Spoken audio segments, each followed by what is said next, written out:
Hello students, welcome back to our science world. My name is Pramod भोज और मैं आपके साथ साइंस के लेसन्स डिस्कस करूंगा। आज हम लोग बहुत ही इम्पोर्टेंट लेसन करने वाले हैं। It's your 11th chapter. Open your text book open करो, पता चलेगा। That is about the cell structure and the micro organism. Cells क्या होते हैं? Cells it's a minute organism. ये बेसिक स्ट्रक्चर है। हर एक प्लांट और एनिमल का ये एक बेसिक स्ट्रक्चर है और इससे ही पूरी बॉडी क्रिएट हो गई है। मीन्स हम जो है इट्स सेल से बने हुए एनिमल्स है। जैसे we are discuss in last classes in last standard, that is unicellular and multicellular. Unicellular means one single cell से जो भी एनिमल या जो भी ऑर्गेनिज्म है वो क्या हो गया? यूनिसेल्यूलर। और दूसरा होता है multi cellular, like the different cells एक साथ आकर बन जाने वाला मल्टी सेल्यूलर होगा। ओके अब इसमें सेम चैप्टर में हम लोग माइक्रो ऑर्गेनिज्म देखने वाले हैं। माइक्रो ऑर्गेनिजम्स क्या होते हैं? विच इज़ वेरी माइन्यूट्स और some micro organisms are very helpful for us and some are the harmful for us. और इसके कुछ रेमेडीज भी हम इस चैप्टर में देखेंगे। तो ये चैप्टर बायोलॉजिकली बहुत इम्पोर्टेंट चैप्टर है और बहुत डीप एंड इंटरनल क्वेश्चंस इसमें पूछे जाते हैं। That's why pay attention on this chapter. Let's open your books and here is my book, cell structure and micro organism. We have learned that cellular organization in the primary characteristics of living organism. Cellular organization, cells का organise करना, cells को organise हो जाना, ये हमारा primary काम है for living organism. Cells perfectly arrange करना। अगर मल्टी सेल्यूलर है और परफेक्टली सेल अरेंज नहीं है तो क्या होगा? प्रॉब्लम होगा। Yes, that is the cell is a fundamental structural. ये बहुत बार पूछा जाता है और फिल इन द ब्लैंक्स के लिए आने वाला चीज है। पहला, cell organism. Cell is a fundamental structural and functional unit of living organism. Cell ये फंडामेंटल है and functional unit of organism. मुझे ये हाथ को ऊपर करना है। अब इसमें बहुत सारे सेल्स है जो काम कर रहे हैं, सारे सेल्स इसमें काम करने वाले। तो मेरे स्किन से लेकर, न्यूरॉन से लेकर, मसल से लेकर, बोन से, ये सब कुछ काम करते हैं। तो ये क्या हुआ? Fundamental unit. सेल ये क्या है? फंडामेंटल यूनिट और फंक्शनल यूनिट। कोई भी फंक्शंस करने के लिए हर एक सेल्स को वर्क करना पड़ता है। अब यहाँ पे एक फ्लो चार्ट दिया है। जैसे देखिए, वर्ड से पहले क्या आता है? अल्फ़ाबेट्स ABCD, इससे ही बन जाते हैं वर्ड। वर्ड से क्या बनेगा? सेंटेंस। सेंटेंस से क्या बनेंगे? पैरा। सेंटेंस के से क्या बनता है? वो सेंटेंस से बनेगा पैरा। डिफरेंट पैरा से बन गया चैप्टर्स, और चैप्टर, डिफरेंट चैप्टर्स को कंबाइन करेंगे तो ये बन गया book. And this is a book. ये क्या है? बुक। हम लोग जो बुक है। Okay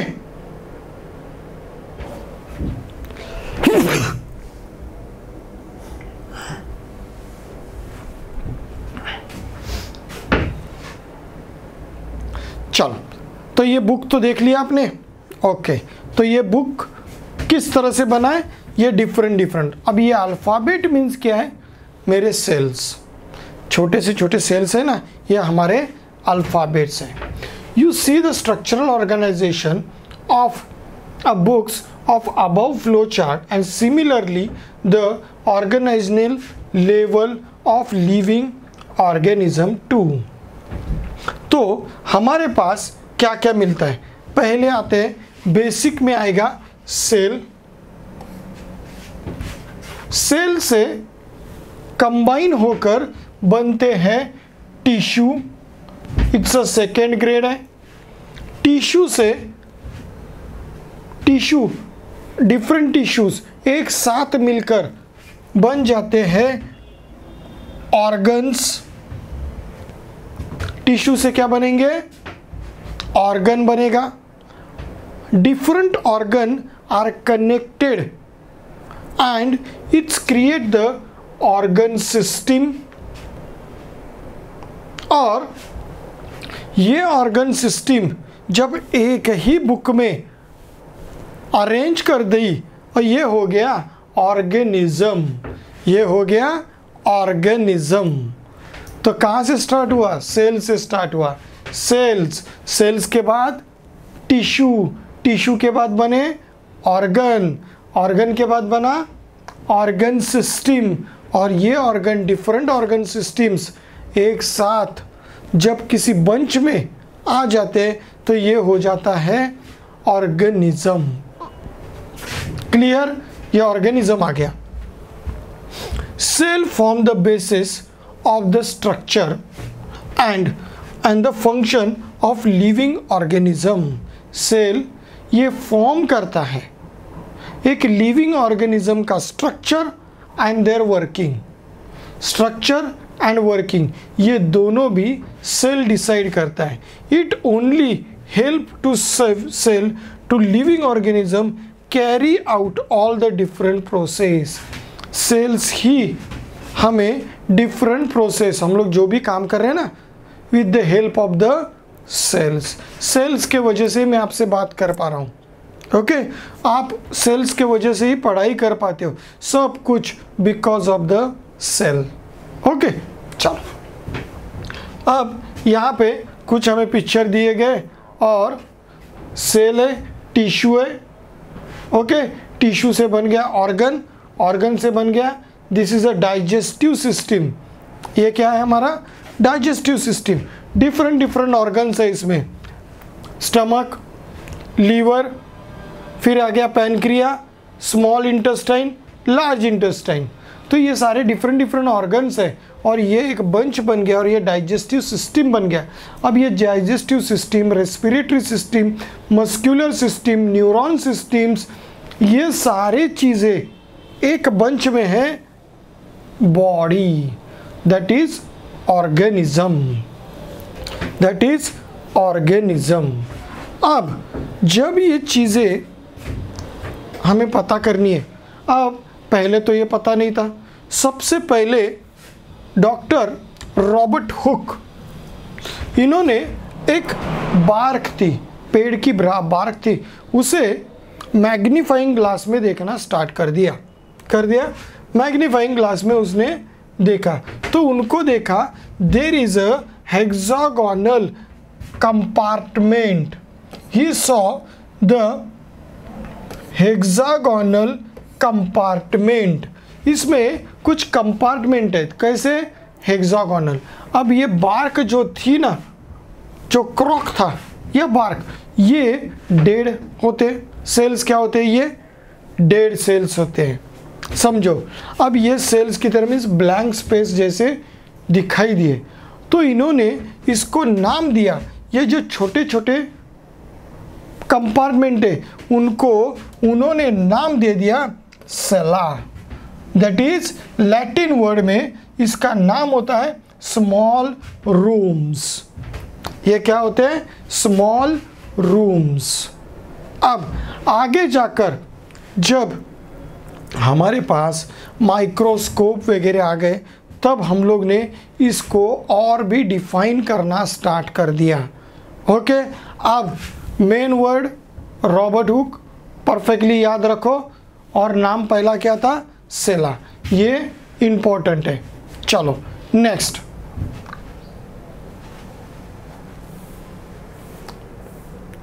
measurements of the and the observation of a cells. अब ये सेल्स को हम लोग मेजर करने लगे।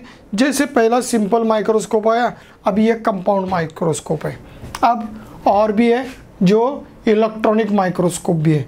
तो ये डिफरेंट माइक्रोस्कोप है जिससे हम उसे डीपली स्टडी कर पाते हैं।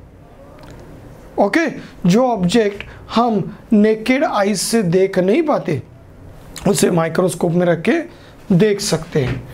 In 1673 Antonie van Leeuwenhoek assemble the various lenses and construct the microscope। Microscope किसने बनाया, एंटोनी वेन लोवेनवुक इन 1673 इन्होंने माइक्रोस्कोप बनाया। He was the first observe live bacterial and protozoan cell. इन्होंने पहली बार बैक्टीरियल एंड प्रोटोजोन सेल्स को देखा माइक्रोस्कोप में। Cells are extremely minute in size, बहुत छोटे होते हैं। We can't see naked eyes. Micrometre और नैनोमीटर ये उस साइज के यूनिट्स हैं।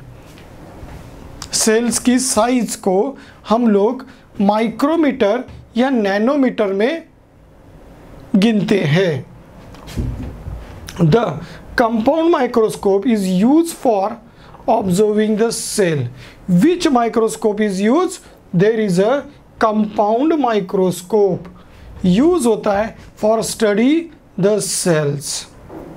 Okay, the an object of on a glass slide magnified many times by the lens of its microscope। ये जो लेंस होती है उसको मैग्नीफाइंग करने के लिए बहुत सारी लेंस लगाई जाती है और इस वजह से वो ऑब्जेक्ट मैग्नीफाई हो जाता है। ओके, और मैग्नीफाई से हम उसे देख सकते हैं। अब सेल्स की जो स्टडी करते हैं उसे कहते हैं साइटोलॉजी। आपके पास यहाँ पे नहीं आया, एक एक्स्ट्रा मैं बता रहा हूँ, दैट इज साइटोलॉजी। सेल्स की स्टडी करने वाले लोगों को कहा जाता है साइटोलॉजिस्ट और उस ब्रांच को कहते हैं साइटोलॉजी। ओके, ये बहुत बार पूछा जाता है लेबलिंग करने के लिए।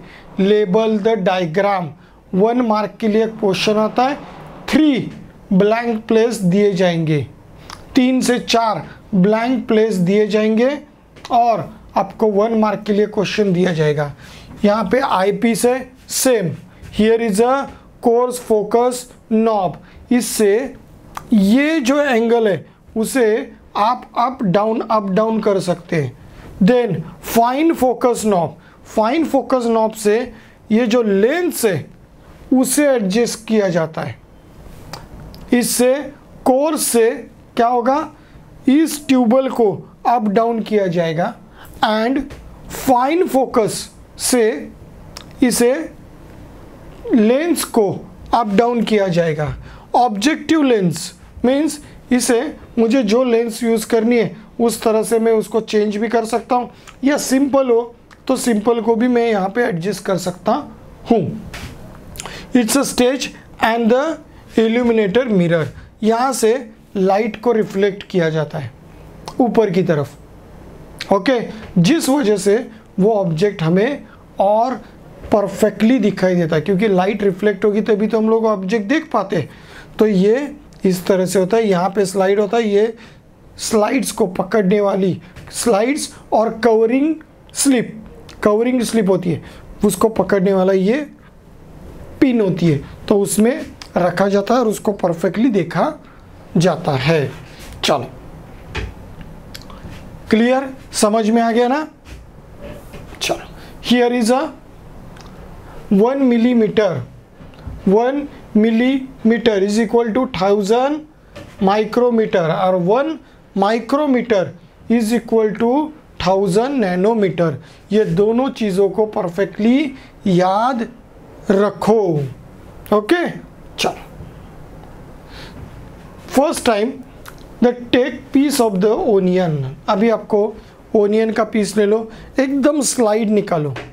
ओके, एक सिंपल छुरी ले लो, एकदम पतला जो ये रहता है ब्लेड होता है, उससे निकालो, उसको परफेक्टली स्लाइड पे रख दो। स्लाइड पे रखने के बाद उसके ऊपर आयोडीन, क्या रखना है, आयोडीन या यूजिन, ये ड्रॉपलेट रख दो, कवर स्लाइड रख दो और उसके अंदर माइक्रोस्कोप में उसमें देखो तो यू सॉ दिस स्ट्रक्चर, ये इस टाइप का स्ट्रक्चर आपको दिखेगा। दीज आर द, ये डॉट्स है ना, ये उसके न्यूक्लियस है and this is a cells, ये क्या है, उसके सेल्स है और ये जो डॉट्स है वो उसके न्यूक्लियस होते हैं। क्या होगा, उस सेल का न्यूक्लियस होगा। तो ये पिक्चर आपको कंपाउंड माइक्रोस्कोप में दिखाई देगा when you observe the onion. अब ऑब्जर्व करना है तो ये किस में करना है, 10x ऑब्जेक्शन में ले लो, तभी वो परफेक्टली दिखाई देगा। Don't forget to cover slip over the onion, जो मैंने पहले बताया था। In the same way observe the cell from the various part of the plants and the leaves, root, bark, strips वगैरह आप कवर कर लो और उसमें देख लो। Do you remember that last year you observe the amoeba and paramecium. Amoeba और paramecium भी हम लोग ने पानी, एक गंदला पानी का ड्रॉप ले लो, उसको रख दो, कवर स्लिप रख दो और उसको देखो तो यहाँ पे कुछ ऑब्जेक्ट हिलते हुए नज़र आएंगे। इवन जो बटर मिल्क होता है, बटर मिल्क ले लो, बटर मिल्क से एक ड्रॉप ले लो, उसमें भी आपको बैक्टीरियाज नज़र आएंगे। ये सेल्स होते हैं। ये क्या है, सिंगल सेल्यूलर। बटर मिल्क में मिलेगा लैक्टोबैसिली, लैक्टोबैसिली मिलेगा, तो ये यूज़फुल बैक्टीरिया ये तो वो हमें यहाँ मिलेगा। Amoeba is not a useful bacteria, ये अमीबा ये यूज़फुल नहीं है। ओके, इस वजह से स्टमक की गड़बड़ के प्रॉब्लम्स होते हैं। ओके, तो ये किसमें, गंदले वाटर में ये रहता है। जब भी ऐसा पानी हम लोग इनटेक करते तो हमें फीवर, वॉमिटिंग, लूज मोशंस वगैरह होते हैं बिकॉज ऑफ दिस अमीबा। तो ये हमारे लिए खराब है। अब there are the different size of a cells, cells के साइज हमें यहाँ पे बताए गए। तो जिस तरह से ज़रूरत है उसी तरह से वो सेल की साइज होगी, बराबर। मीन्स जो भी वर्किंग है, जैसे पेन है, पेन को मैं बॉल की तरह लिख सकता हूँ, नहीं, बॉल इतना बड़ा होगा, बराबर। मैं उसे परफेक्टली हैंडराइटिंग निकाल पाऊँगा, नहीं। तो मुझे इस तरह से स्टिक जैसी चीज़ होगी, उसे मैं इजीली पकड़ के लिख सकता हूँ। मीन्स जो चीज़ का शेप यूज़फुल है उसी तरह से जो यूज़फुल शेप होगा उसी तरह से ये सेल्स होते हैं। सेल्स भी अपनी साइज डिफरेंट करते हैं एज पर देयर यूज़फुलनेस और द डिफरेंट ऑर्गेनिज्म में डिफरेंट होगा। There are the great variations and shape of the cells, and the shape are the mainly related to their function. The cells shape of a cells are depend upon their functions of a cell. Functions of a cell, इसे perfectly याद रखना, functions of a cell. Observe the cell different shapes in here. अब देखो ये amoeba shape है, amoeba bacteria है तो वो माइक्रोब्स है तो इस तरह से दिखेगा। Even this is a spirogyra, algae, शैवाल बोला जाता है। हियर अ फैट सेल, एक बड़ा cell, okay. Red blood cell, RBCs, जो जिसमें न्यूक्लियस होता नहीं है, जो हमारे ब्लड सेल्स में होते हैं, मेंदू वड़े जैसे दिखते हैं, ओके, क्यों? Because they observe the oxygen, carry the oxygen, और इस वजह से ये रेड होते हैं और ये पूरे बॉडी में ऑक्सीजन सप्लाई करते हैं। इवन एंड एक सेल, एक का सेल डिफरेंट होता है। हियर इज अ न्यूरॉन्स और the nerve cells, nerve cells ये भी सबसे बड़े सेल्स होते हैं। ये bone cells, here is a sperms, reproductive के लिए जरूर पड़ता है तो sperms, it's a muscle cells and it's a surface cells, that is a dermis. ये हमारे स्किन के सेल्स हैं। तो ये इस तरह से मीन्स ये सारे डिफरेंट काम करते हैं, इसके वजह से इनकी साइज एंड फंक्शंस ये दोनों भी डिफरेंट होंगे। Cells are the different shape, circular, rod like, columnar, spiral, ये सारे डिफरेंट साइज होते हैं। Each cell content various components of carry out the life process. Cells content carry out the life process, इनके पास इस तरह से कंटेंट होते हैं जो लाइफ प्रोसेस को कैरी कर सके, जिंदा रख सके। Of the living organism, this components called the organelles. Cells जिंदा रहते because of the organelles, and organelles ये किसके ऊपर होंगे? सेल्स के फंक्शंस के ऊपर होंगे। Depends on the functions of a cells, that is contain, cell contain various components of for carrying out the life process for living organism, and these components called the organelles. इसी को हम लोग क्या कहेंगे? organelles कहेंगे। These organelles are studied in detail with the help of the electron microscope, which can magnifying image up to the 2 into 10 raised to the 9, इतना वो उसको हम लोग मैग्नीफाइंग करेंगे तभी सेल्स के ऑर्गन्स दिखाई देंगे। That is 2 billion time their the actual size, 2 billion time of actual size करेंगे तभी ये दिखाई देते हैं। There are the 2 main types of cells, first animal and the plant cell, animal cell and plant cells. तो simple है, animal different होते हैं और प्लांट डिफरेंट होते हैं। सो सेल्स ऑल्सो भी डिफरेंट, एनिमल का फंक्शन डिफरेंट है, प्लांट का डिफरेंट फंक्शन डिफरेंट है, तो इनके सेल्स भी डिफरेंट होते हैं। This cell consist of various type of membrane bound cell organelle, membrane bound cell organelle. What is the membrane? Membrane means the outer covering. क्या ये outer covering, एक covering होगा उसको, उसके अंदर ये ऑर्गेनल होंगे, तो ये membrane bound outer covering, that is ये मेम्ब्रेन क्या होगा? आउटर कवरिंग, और उसके अंदर सेल ऑर्गेनल्स होंगे। Plant cells have a definite shape due to the presence of cell wall. Plant cells definite shape, क्यों? Because they have a cell wall, cell membrane के बाहर उसके पास एक सेल वॉल है जो बहुत रिजिड होती है, टफ है। तो ये टफ वॉल के कारण इसका एक शेप बनता है, ये एक पर्टिकुलर शेप होगा। Besides unlike the animal cell, animal cell ये परफेक्टली शेप में नहीं होंगे, इसके पास सिर्फ मेम्ब्रेन है। Plant cell contain a single large vacuole. Animal cell और प्लांट सेल में डिफरेंस मेन क्या है?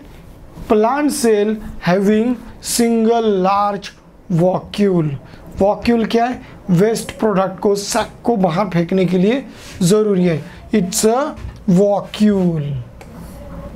These cells known as a eukaryotic cell, plant cells or animal cells are called as a eukaryotic cell, eukaryotic cell, plant cell and animal cell call as a eukaryotic cells. ये eukaryotic cell होते हैं। क्यों? Simple समझ लो, they have a nucleus, different organ and the organ system and their specific function इनका होता है, and that's why they are eukaryotic. दूसरे होते हैं प्रोकैरियोटिक, ये भी आने वाला है। ओके, तो हम लोग अभी यूकैरियोटिक कर रहे हैं। तो यूकैरियोटिक सेल ये हो गए। तो सेल्स के दो ही प्रकार है, यूकैरियोटिक एंड प्रोकैरियोटिक। ओके, तो यूकैरियोटिक सेल हमें यहाँ पे मिल गए। लुक एट दिस ग्राफ, ये पिक्चर को परफेक्टली समझ लो क्योंकि ये लेबलिंग करने के लिए पूछे जाते हैं। ये लेसन बहुत इंपॉर्टेंट है। ओके, क्योंकि ये लेसन आपको टिल द 12th तक आने वाला है। चलो यहाँ पे देखिए, this is a vacuole, this is a animal cell and this is a plant cell.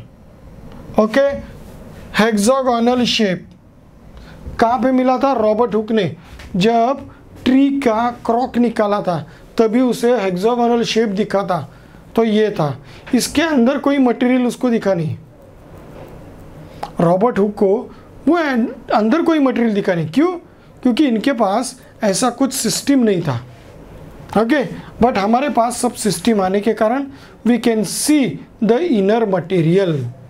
Okay, हम लोग उसके इनर मटेरियल को देख पा रहे। अब न्यूक्लियस, बहुत जगह पे न्यूक्लियस है बट डिफरेंट है। न्यूक्लियस है। न्यूक्लियस के बाद यहाँ पे सबसे डिफरेंस क्या है? पहला मुझे मिला वॉक्यूल, दूसरा सेल वॉल। ओके, तो यहाँ पे सेल वॉल, यहाँ पे सेल वॉल है नहीं, इट्स अ सेल मेम्ब्रेन। आपको दिया होगा सेल मेम्ब्रेन, कहाँ पे दिया है? Yes, this is a cell membrane. Cell membrane exist in animal and plant, दोनों जगह पे, बट सेल मेम्ब्रेन प्लांट में इनर साइड में है, ये इनर साइड में होगा और आउटर साइड में सेल वॉल होगा, and that's why it's a fix shape.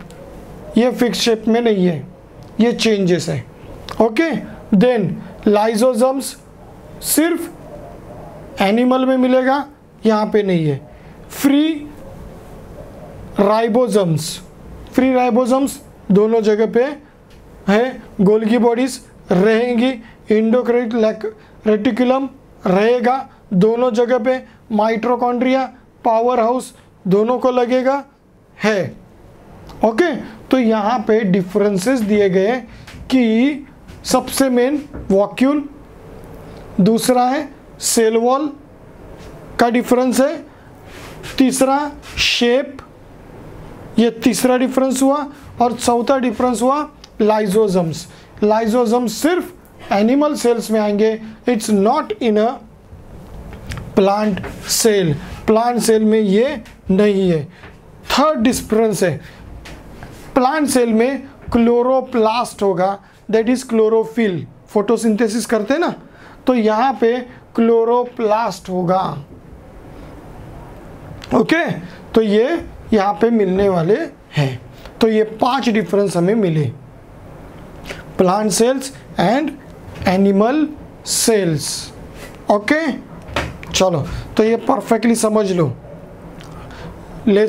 ये जो डायग्राम है, इवन इस लेसन में जो भी डायग्राम्स है वो बहुत बार पूछे जाते हैं फॉर लेबलिंग करने के लिए। ड्रॉ करने के लिए रेयरली पूछते, बट लेबलिंग करने के लिए पूछे ही जाते हैं। चलो next, the cell has a 4 main part, cell wall, plasma membrane और the cell membrane, cytoplasm and the cell organelles. चलो इसमें क्या क्या है? Cell wall outermost covering है और ये सेल वॉल प्लांट में मिलेगा। Plasma membrane is a cell membrane होता है, इट्स डेलिकेट एंड फ्लेक्सिबल। ये animal as well as plant में दोनों में भी मिलेगी। एनिमल में ये आउटर होगी और प्लांट में इनर होगी। ये मिलेगा। Cytoplasm it's granule type liquid जिसमें ये ऑर्गन्स, जो भी ऑर्गन्स है, ऑर्गेनल्स है, वो फ्लोट होते हैं उसके अंदर। तो ये जेली लाइक सब्सटेंस है। The liquid part of cells present in around the nucleus is called the cytoplasm, occupy the space between the plasma membrane and nucleus. Organelle are the scattered into the cytoplasm. ये उसी में क्या है, scatter है, फैले हुए हैं। Cell organelles, cell organelles क्या है? Cell organelles this mainly include the nucleus, endoplasmic reticulum, Golgi bodies. ये सारे डिफरेंट सेल ऑर्गेनल्स हैं। लाइजोसोम्स वगैरह, लाइजोसोम्स है, माइटोकॉन्ड्रिया, वॉक्यूल, प्लास्टिड्स, ये सारे सेल ऑर्गेनल्स है इन अ प्लांट सेल। और प्लांट सेल में हमें स्पेसिफिक मिल रहा है क्लोरोप्लास्ट, दैट इज क्लोरोप्लास्ट में होते हैं क्लोरोफिल। क्लोरोप्लास्ट में क्या है? क्लोरोफिल होता है, जिस वजह से वो फोटोसिंथेसिस करते हैं। ओके, तो ये हमें मिल गए। चार्ट को परफेक्टली याद रखो, 1 मार्क क्वेश्चन के लिए हमेशा पूछा जाता है। ओके, चलो next.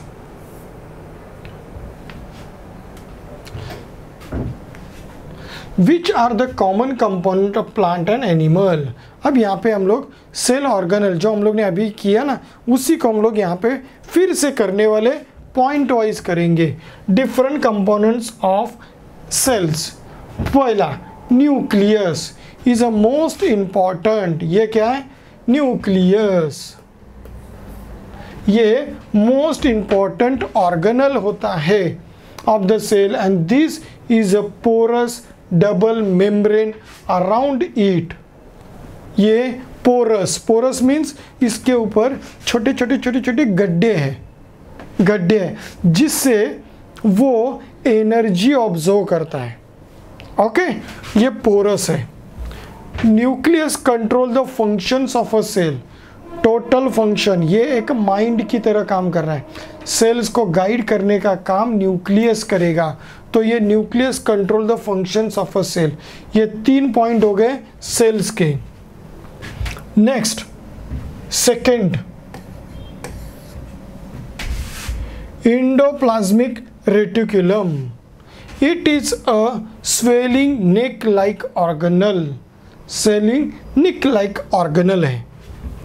The function of to make the necessary changes in protein produced by the ribosomes and send them to the Golgi bodies.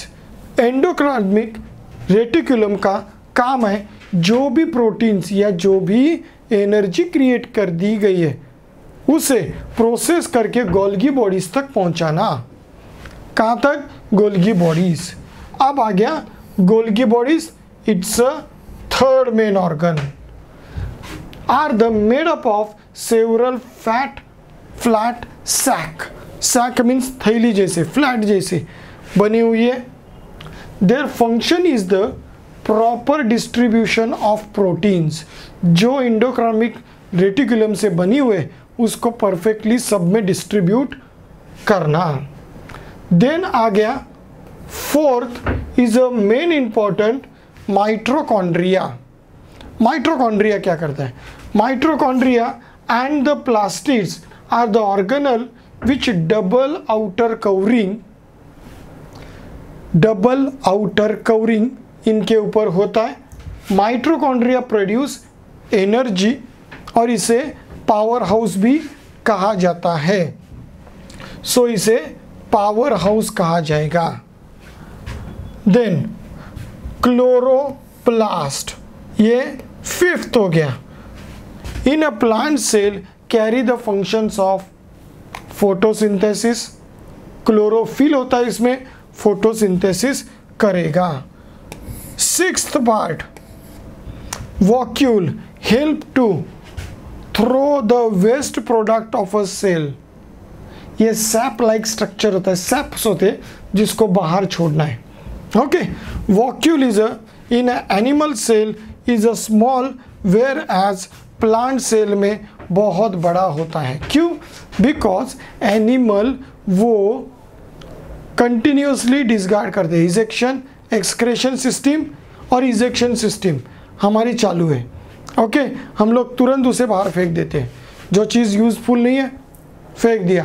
But in case of plant they can't, so vacuole is bigger in a plant. Plant में ये vacuole बहुत बड़ा हो जाता है। Clear? चलो, तो ये 6 पॉइंट्स को परफेक्टली याद रखना।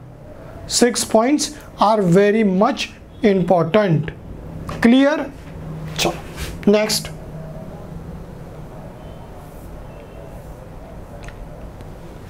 माइक्रो ऑर्गेनिज्म आ गए। अब हम लोग ने सेल्स तो देख लिए, यस, सेल्स देख लिए कि प्लांट सेल कैसे होते हैं और एनिमल सेल्स कैसे होते हैं। अब एनिमल सेल्स में ही हमारे पास माइक्रो ऑर्गेनिज्म आ गए। मीन्स कुछ ऐसे ऑर्गेनिजम्स है जिसे हम लोग देख भी नहीं पाते, but they are survive alone. Micro organism क्या होते हैं? ये सिंगल सेल्यूलर है और दे आर सर्वाइव अलोन, ये अकेले ही रहते हैं। They are learned that there are the countless living organisms on the earth. Of this organism which cannot be seen with our eyes and can be seen observed under the microscope, so is called the microorganism. Occurrence of microorganism. Microorganisms are present all around in the air, water, हर एक जगह पे, अर्थ के ऊपर हर एक part में micro organism exist करते हैं। Food, sewage, सब garbage as well as the body of the plant, animal, human, सब में ये माइक्रो ऑर्गेनिजम्स है। Amoeba, paramecium, whereas some lives in the colonies. कुछ एनिमल माइक्रो ऑर्गेनिज्म सिंगल रहते हैं और कुछ कॉलोनीज क्रिएट करते हैं, बंच क्रिएट कर देते हैं। Okay, some micro organism live in the remain in the dead plant and animal. कुछ ऑर्गेनिजम्स ये डेड प्लांट और एनिमल के ऊपर ही जिंदा रहते हैं, उनके ऊपर वो पाए जाते हैं। चलो, अब माइक्रो ऑर्गेनिज्म को मुझे ऑब्जर्व करना है, तो keep the moist piece of bread भाकरी, क्या क्या रहेंगे? फंगस आ जाएगा। ओके, तो ये माइक्रो ऑर्गेनिज्म है। Damp muddy water and the segment paddle under the microscope. खराब वाटर को इसमें ले लो। डिफरेंट ऑर्गेनिजम्स यहाँ पे दिखेंगे। मेन दिखेगा amoeba and paramecium. Take the water of drop of the yogurt, जो मैंने पहले बताया, योगर्ट या बटर मिल्क ले लो। माइक्रोस्कोप में देखो, लैक्टोबैसिली यहाँ पे दिखेगा। This is also micro organism, ये भी माइक्रो ऑर्गेनिज्म होगा। We can't see the object smaller than the 100 micrometer in size in our eyes. हम कौन सी साइज नहीं देख सकते? Less than 100 micrometer. 100 माइक्रोमीटर से हम लोग नहीं देख सकते नीचे, our eyes. So we make a glass slide, that is microorganisms, and observe the under the compound microscope, और इसे हम लोग मैग्नीफाई करते 1000x प्रोज में एंड माइक्रोमैक्स उसको हम लोग ऑब्जर्व करेंगे। हम उसमें माइक्रो ऑर्गेनिजम्स को ईजीली देख सकते हैं। साइज क्या है? Paramecium, paramecium is about 100 micrometer, ये 100 माइक्रोमीटर तक है। Bacteria is a typhoid is a 1 to 3 micrometer, ये इतना छोटा होता है। और वायरस ये बहुत ही छोटे होते हैं और ये 28 नैनोमीटर इतना होता है। Microbes measure less than the 100 micrometer. Microbes ये 100 से कम होते हैं माइक्रोमीटर में, उसे गिना जाएगा, that is a microbes. Even this minute organisms, their organs carry out all the living process within their single cell. ये इतने छोटे होने के बाद भी उनके सारे प्रोसेस, ग्रोथ, रिप्रोडक्शन, एनर्जी लेना, ये सब चालू है इन छोटे छोटे चीज़ों में. इवन आवर सेल्स भी ग्रोथ होते हैं ना, तभी तो हम बढ़ रहे हैं. बराबर, एनर्जी ले रहे हैं ना ग्रोथ के लिए, तभी तो हम लोग बढ़ रहे हैं. तो ये सारी चीज़ें सेल्स करते रहते हैं, कंटिन्यूस चल रहे हैं. आप सो जाते हो तभी भी ये काम कर रहे हैं. ओके, चलो next, nature of micro organism. Nature of micro organism, जिस तरह से हम लोग ने डिफरेंट सेल्स देखे, उसी तरह से ये डिफरेंट माइक्रो ऑर्गेनिजम्स हैं. ये different shapes of micro organisms है, और ये माइक्रो ऑर्गेनिजम्स ये डिफरेंट बॉडी स्ट्रक्चर्स में होते हैं. एंड दे अटैक, कुछ यूजफुल होंगे, कुछ नॉन यूजफुल हो जाएंगे, कुछ नॉन यूजफुल होंगे. जैसे ये सारे फंगस है, स्पाइरोगैरा, अमीबा, पैरामीशियम, यहाँ पे आपको ये मिलेगा, मीन्स बहुत सारे यहाँ पे लैक्टोबैसिलस वगैरह वायरसेस है. तो ये सारे कुछ हार्मफुल है, कुछ यूजफुल है, कुछ हार्मफुल्स होते हैं और कुछ यूजफुल होते हैं. तो ये microorganisms. Some organisms like the fungus grow on the dead and the standard of the algae और the straight spawns and the multicellular. Fungus जैसे माइक्रो ऑर्गेनिजम्स है वो, और एल्गे, ये थोड़े मल्टीसेल्युलर में कन्वर्ट हो जाते हैं, धीरे धीरे बड़े हो जाते हैं. However, most microorganisms such as the bacteria and the viruses are the unicellular. Bacteria and viruses are the unicellular. ये unicellular रहेंगे. They have a somewhat different cellular structure.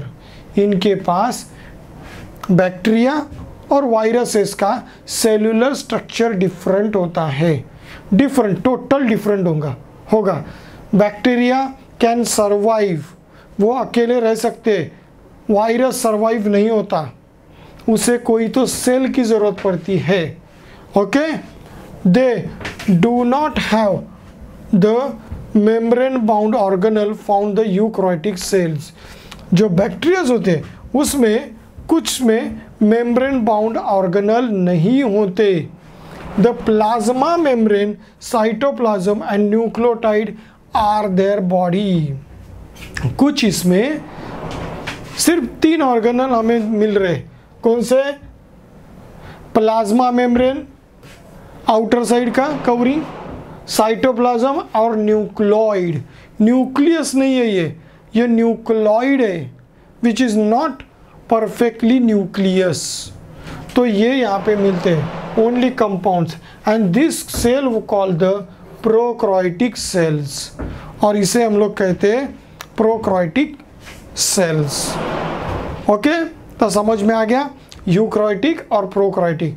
Eukaryotic cells में प्लांट सेल्स, एनिमल सेल्स आ गए, जिसमें nucleus perfect होता है.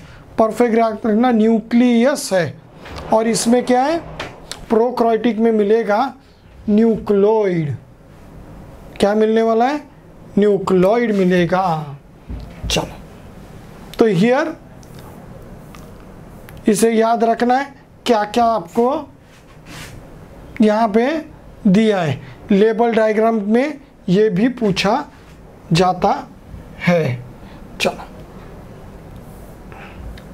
Growth of the micro organism. चलो next आ गया growth of a micro organism. ये माइक्रो ऑर्गेनिज्म किस तरह से ग्रोथ करते हैं, मीन्स क्या, बढ़ते हैं. तो जैसे हम लोग ने देखा कि कुछ ये सिंगुलर रहते हैं, सिंगल चलने वाले, और कुछ अपनी कॉलोनीज बनाते हैं. ओके, तो each micro organism need a specific environment of for a growth and reproduction. क्या चाहिए? स्पेसिफिक एनवायरनमेंट चाहिए, तभी they can grow.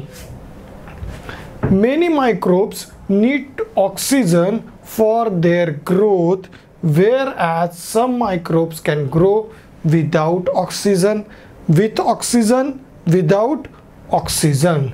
Some microbes survive in an extreme and adverse condition like ocean floor, ice, polar region, इसमें ये रह सकते। hot water spring, during the adverse condition microorganisms from a thick covering form करते हैं एक thick covering, चाड़ा covering उसके ऊपर से ओढ़ लेते, कंबल ओढ़ लेते हैं around themselves and stop there life process. जब इस तरह से कोई एडवर्स कंडीशन है जहाँ पे कुछ भी हम लोग एक्ट नहीं कर पाते, तो उसमें ये माइक्रो ऑर्गेनिज्म क्या करते हैं? खुद को ढक लेते और सब लाइफ प्रोसेस बंद करके मरे हुए जैसे पड़े रहेंगे। Okay, process on the return of favourable condition they come out in the protective covering and continue their life process. When there is a temperature, environment या फूड उन्हें मिल गया, तभी ये उस प्रोटेक्टिंग कवरिंग से बाहर आ जाएंगे and there life process start again, वो स्टार्ट हो जाएगी। तो इस तरह से खुद को वो सरवाइव करते हैं in extreme condition. Extreme condition में ये माइक्रो ऑर्गेनिजम्स कैसे सरवाइव होते हैं? फॉर कवरिंग, ये खुद को प्रोटेक्टिंग कवरिंग के अंदर छुपा लेते हैं। ओके, चलो next, there is a micro organism. Where do micro organism grow? कहाँ पे होते हैं? तो मीडियम, जो सॉइल, वाटर, डिकेइंग मटेरियल इसमें होंगे। टेम्परेचर 25 to 35 डिग्री, 37 डिग्री जो हमारा बॉडी टेम्परेचर, इसके ऊपर ये आराम से रहते हैं। Nutritions, specific nutritions that is algae, chlorophyll, oxygen, इसके ऊपर रहेंगे। And atmosphere is moist, humid and the warm, humid and warm, इस पे रहेंगे। According to the shape and the life process, microorganisms classify into algae, fungi, protozoa, bacteria and virus according to their life process, according to the shape and the life process के अनुसार microorganisms को divide किया गया है into algae, fungi, protozoa, bacteria and virus. ये 5 type में उसे हम लोग ने डिवाइड कर दिया। वाई डिवाइड कर दिया? क्योंकि ये क्लासिफिकेशन से ही हम इसे परफेक्टली स्टडी कर सके। चलो, माइक्रो ऑर्गेनिजम्स। अब यहाँ पे 2 चीज़ें ली, एक ए और बी, ये 2 बॉटल्स ले ली। एक में हम लोग ने क्या रखा? सॉइल, वेस्ट मटेरियल, जो प्लांट पील्स वगैरह जो होते वो रख दिया, और दूसरे इसमें हम लोग ने रख दिए प्लास्टिक वगैरह, ऐसी चीज़ें हम लोग ने इसमें रख दी। That is glass piece, sharp metals, plastic bags वगैरह इसमें बी में रख दिया।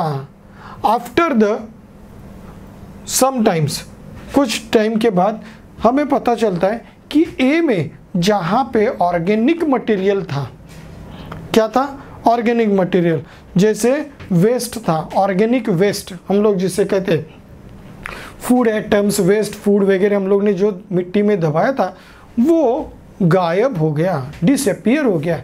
मीन्स एक्चुअली क्या हुआ? यहाँ पे ये जो माइक्रो ऑर्गेनिजम्स होते हैं वो उसे डिकम्पोज कर देते हैं। ओके, ये उसे डिकम्पोज कर देते हैं और वो गायब होगा। बट बी में जो ग्लास बॉटल्स, आयरन, मेटल के पार्ट्स थे वो डिग्रेड नहीं हो रहे, प्लास्टिक मटेरियल डिग्रेड नहीं होते, तो माइक्रो ऑर्गेनिजम्स उसे नहीं खाते, तो इस वजह से वो डिग्रेड नहीं होते। Microbes present in the soil dungs and decompose the garbage and obtain the food material. ये डिकम्पोजिशन से कुछ माइक्रोब्स अपना फूड जनरेट करते हैं। As a result garbage is soon convert into the manure and of the best quality and our surrounding the kept clean. और इसी वजह से ये गार्बेज क्या हो जाता है, क्लियर हो गया और हमारा एनवायरनमेंट प्योर और क्लीन रहेगा। As a case of garbage the paper proper sewage disposal, 2 microbes are released into the sewage with the help of the quick decomposition of organic compounds। जो सीवेज सिस्टम में भी कुछ microbes को हम लोग use करते हैं जिससे ये जो सीवेज है वो डिस्पोज हो जाए। क्या हो जाए, डिस्पोज हो जाए। इसके लिए उसमें कुछ माइक्रोब्स को हम लोग यूज करते हैं। Means they are helpful. Yes, garbage को, वेस्ट को क्लीन द एनवायरनमेंट, मीन्स ये क्लीनर की तरह काम करते हैं, तो ये यूजफुल है। यस, तो कुछ माइक्रोब्स आर यूजफुल। तो मुझे एक माइक्रोब मिला जो क्लीनिंग का काम करता है, वो मेरे लिए यूजफुल है। We have seen the micro organism present in the soil and those in the root nodal of luminous plant convert the atmospheric nitrogen into the nitric compounds।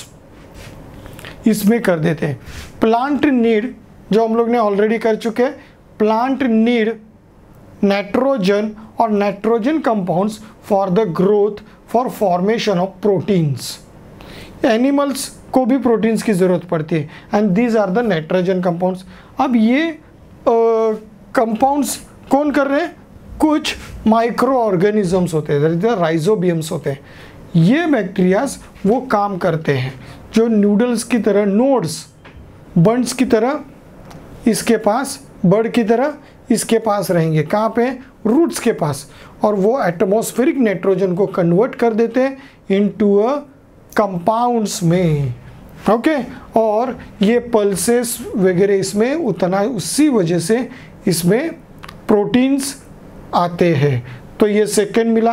Then visit the garbage depot near the city and the find out the reason. Okay, if a few drop of yogurt, butter milk and the mix with the lukewarm water, तो हमें क्या मिलता है, the kept with the temperature 8 to 10 and microbes present in the drop of the yogurts are multiply quickly and convert. अब ये क्या करते हैं, दूध में थोड़ा सा बटर मिल्क डाल दिया, क्या होगा, बटर मिल्क में कुछ माइक्रोब्स होते हैं, उसका नाम होता है लैक्टोबिसिली। अब ये लैक्टोबिसिली पूरे दूध को क्या करना चालू करेंगे, योगर्ट में कन्वर्ट कर देते हैं and this useful for producing a milk product for like buttermilk, buttermilk, cheese वगैरह, ये सारे बनाने के लिए इसको यूज़ होता है। मीन्स मुझे क्लीनर के लिए भी यूज़ हुआ, प्रोटीन्स के लिए भी मिला, देन मेरे पास बटर प्रोडक्ट के लिए भी मैंने यूज़ किया। अब थर्ड आ गया फर्मेंटेशन। ये होता है ईस्ट। जैसे आप लोग पाव, बटर, इडली, डोसा वगैरह खाते हो ना, तो ये सारे फ्लपी बनाने के लिए उसे फर्मेंट किया जाता है। And here is a east that is also microbe. ये भी माइक्रो ऑर्गेनिज्म है और जो एनॉर्बिक रेस्पिरेशन करेगा, ऑक्सीजन के अलावा रेस्पिरेशन करता है, उसे ऑक्सीजन की ज़रूरत नहीं है। And it produce the carbon dioxide और इस वजह से वो डो फ्लपी हो जाता है। इडली का आटा फ्लपी हो जाता है और इस वजह से इडली इतनी स्पंजी हो जाती है। That is because of the fermentation. Okay, the chemical process of conservation of the one type of carbon compound in the another type of carbon compound by the action of microorganism, एक carbon compound को दूसरे type के carbon compound में change कर देना, इसका काम करते हैं माइक्रो ऑर्गेनिज्म और इसे कहेंगे fermentation. That's called the fermentation. Heat is generated in this process and carbon dioxide and some other gases are release. These gases cause an increase in a volume. bread dough and the idli batter are seen to the rise, and the process of fermentation is used for making yogurt and milk, producing alcohol from the grain and the fruit. Fruit से alcohol वगैरह बनाया जाता है. Bread from the floor as well as the production of acetic acid, citric acid, lactic acid, vitamins, antibiotics, ये सारी चीज़ें बनाई जाती है because of micro organism.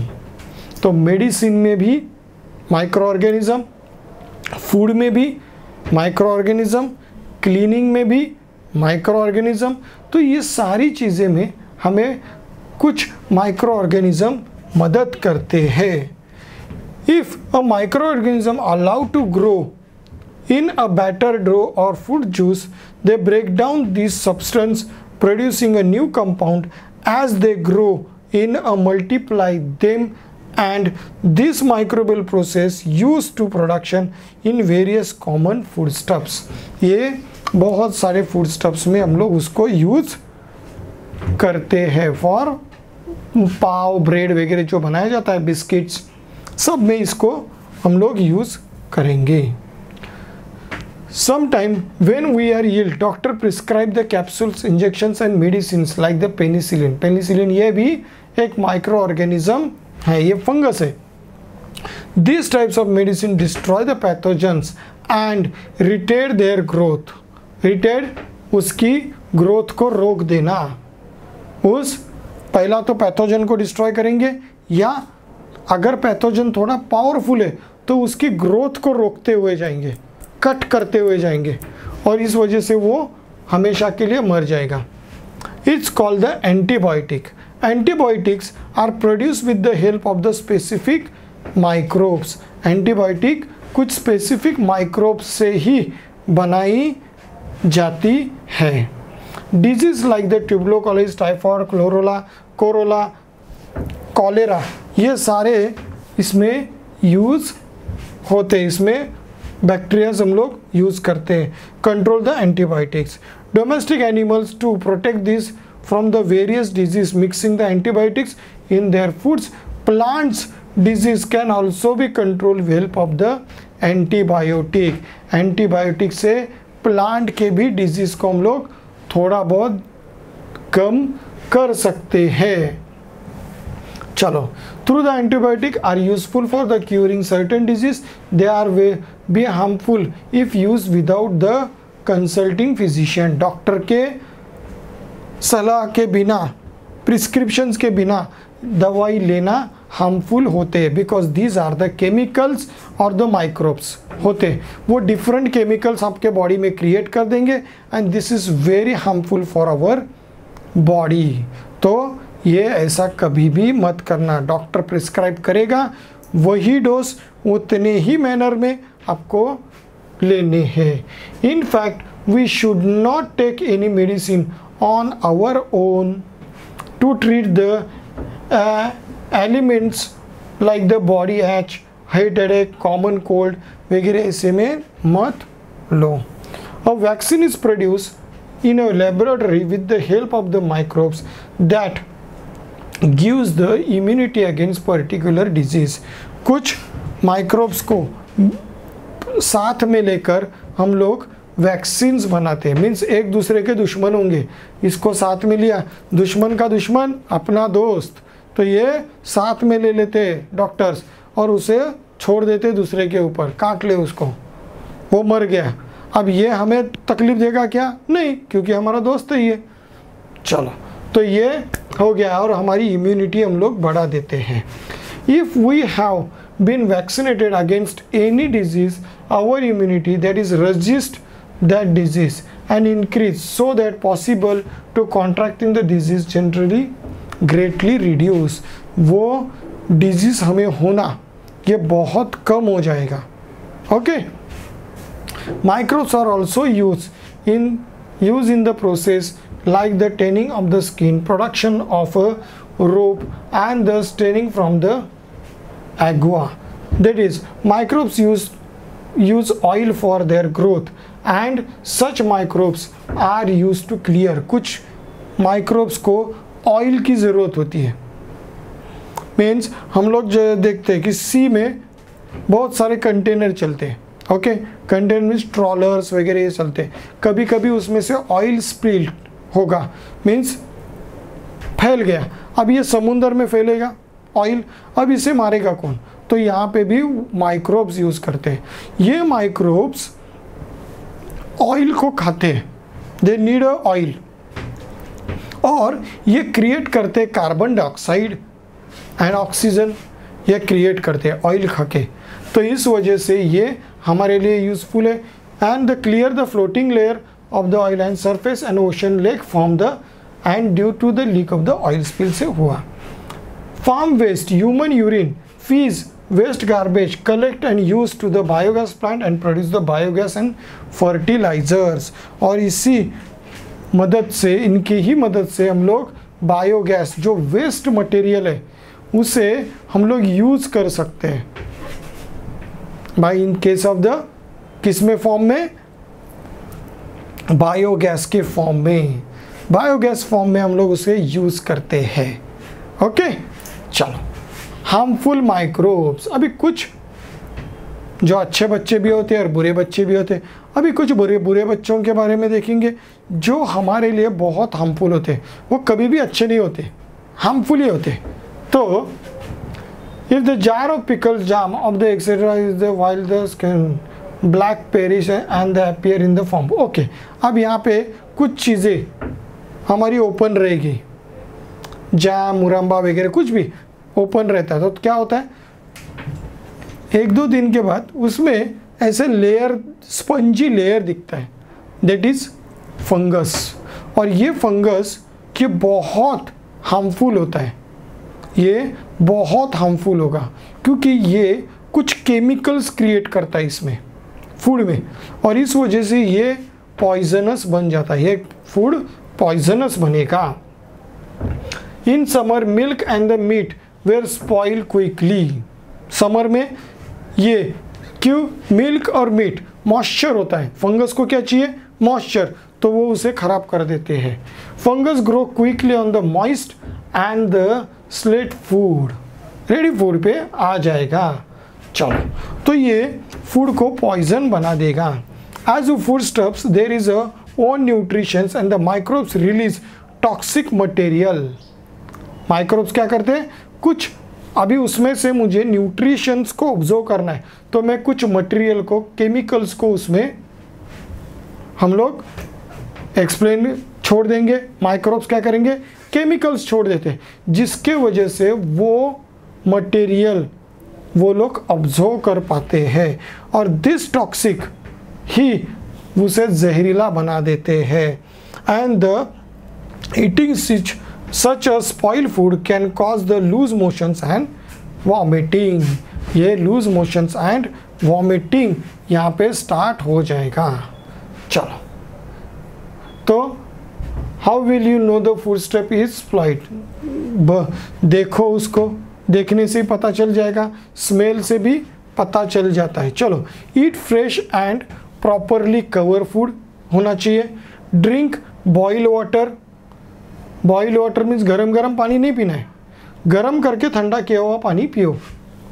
Hold the handkerchief over the mouth when you are sneezing और coughing कर रहे हो.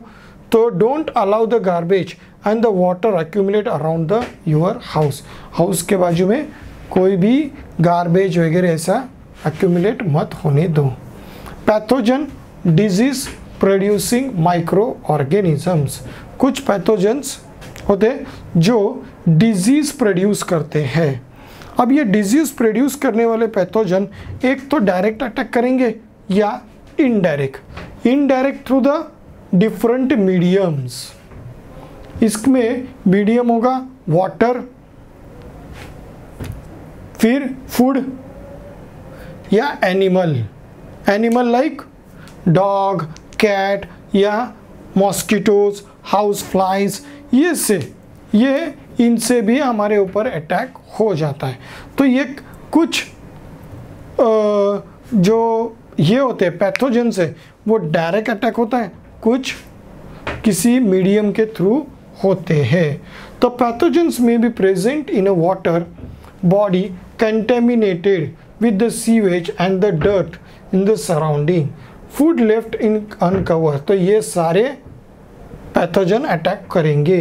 इन such contaminated food water is consume and is small with the alimentary canal जाएगा तो एम्बेसिस, एमोबोइस, टाइफाइड, ये ऐसी बीमारियां हो जाएगी। Pathogens are release in the air with the person having the infection, respiratory tract, वो छींकेगा, खांसेगा, तो ये एयर में जाएगा और ये एयर दूसरे जगह पे जो आदमी उसे इनहेल करेगा उसके अंदर चला जाएगा और इसको इन्फेक्शन हो जाएगा।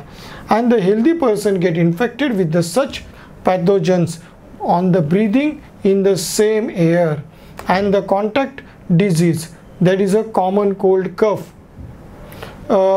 diarrhea, pneumonia, ये सारे होते हैं।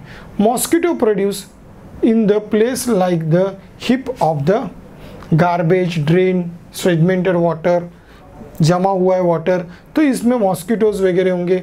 Microbes that cause the disease like the malaria, dengue, elephantitis, means ये सारे येलो फीवर ये काम करेंगे, Zika fever, gain the entry into the human body through the bite of the female mosquitoes. Female mosquitoes की वजह से ये हमारे अंदर आ जाते हैं। चलो, स्वच्छ भारत अभियान। स्वच्छ भारत अभियान में क्या था कि हमारे भारत को हमें क्या करना है, स्वच्छ करना है। तो हमें गार्बेज वगैरह यहाँ वहाँ नहीं फेंकना है। ओके, तो ये जितना हम लोग क्लीन रखेंगे तो हम लोग अपनी ही हेल्थ को प्रायोरिटी देंगे, हम अपने हेल्थ को प्रायोरिटी देंगे। दैट इज स्वच्छ भारत अभियान था। Here make sure to check, तो हमारे पास क्या क्या चेक करना चाहिए घर में। वाटर कहीं पे भी जमा नहीं है, या जो टैंक है वाटर क्लीन होना चाहिए। Water tank to be toilet in the school, water tank and the toilet in the school, school में होना चाहिए। द वाटर दैट एक्यूमुलेट होता है तो उसे फेंक दो, नहीं होना चाहिए। Water are storage in content clean regularly, जिसमें भी वाटर हम लोग रखते हो उसको क्लीन करो। The body temperature of healthy person is 37। If the micro organism enter in our body, immune system क्या करेगी, अपना टेम्परेचर बढ़ा देती है। दैट इज आवर, हमें क्या आ गया, बुखार आ गया, फीवर आ गया, and this destroy the micro organism. The site of injury also feel warm for the same person reason, इसी वजह से हमें गर्म फील होता है। तो ये हमारे बॉडी का एक इम्यून सिस्टम है। तो here what can you tell what happen the cloth remain damp in the rainy season? तो ये क्या होगा, रेनी सीजन में रहते हैं, क्यों, इवोपरेट नहीं हो रहा है। ओके, और दूसरा ये स्मेल करेंगे, क्या करेंगे, स्मेल करेंगे।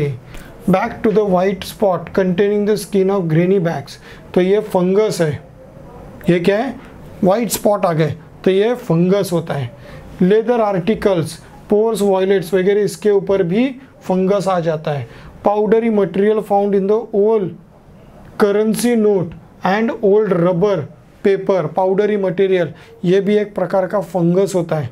Okay, and all material mention about the grainy bag, cotton, rubber are the plant product and leather animal product. It's a humid atmosphere. Fungi and the other microorganisms grow on these articles and spoil and damage them.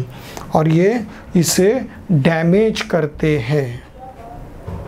चलो, lesson समझ में आ गया। Simple thing था, sales, दो sales बताएं, plant and animal. फिर plant animal हो गए, उसके डिफरेंट डिस्टिंग्विश हम लोग ने देखा। थर्ड में हम लोग ने माइक्रो ऑर्गेनिज्म के पास आ गए, different types of micro organism और उसके शेप्स वगैरह हम लोग ने देख लिए। तो यहाँ पे हम लोग ने प्रोकैरियोटिक सेल्स का स्ट्रक्चर भी देख लिया। बाद में माइक्रो ऑर्गेनिजम्स के यूजफुलनेस देखे, एंड लास्ट में harmfulness of micro organisms. Chapter summarise होके फिनिश। तो सिर्फ इतना ही दिया है। यहाँ पे मैंने कुछ मार्किंग्स दिए, that is the most important keywords, ये आपके आंसर्स में होने चाहिए। क्लियर? चलो, थैंक यू वेरी मच, फिर मिलेंगे नेक्स्ट चैप्टर के लिए। Till then, good day.